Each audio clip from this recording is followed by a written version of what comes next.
آداب، سلام مسنون، امید ہے کہ آپ خیریت سے ہوں گے۔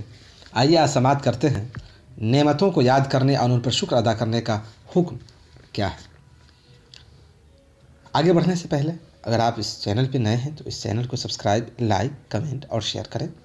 جی، اللہ تعالیٰ نے نعمتوں کو یاد رکھنے کا حکم دیا ہے، کیونکہ نعمتوں کو یاد رکھنے سے منعم حقیقی سے تعلق مضبوط ہوتا ہے۔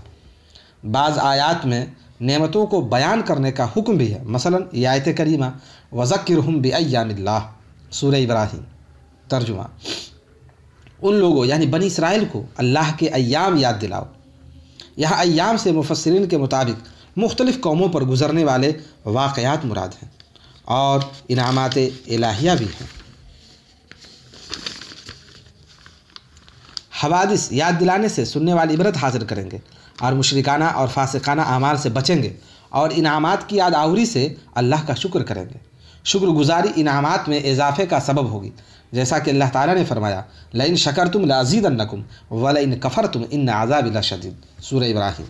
ترجمہ: اگر تم میری نعمتوں کا شکر ادا کرو گے تو میں ضرور اضافہ کروں گا، اور اگر تم ناشکری کرو گے تو میرا عذاب بلا شبہ سخت ہے۔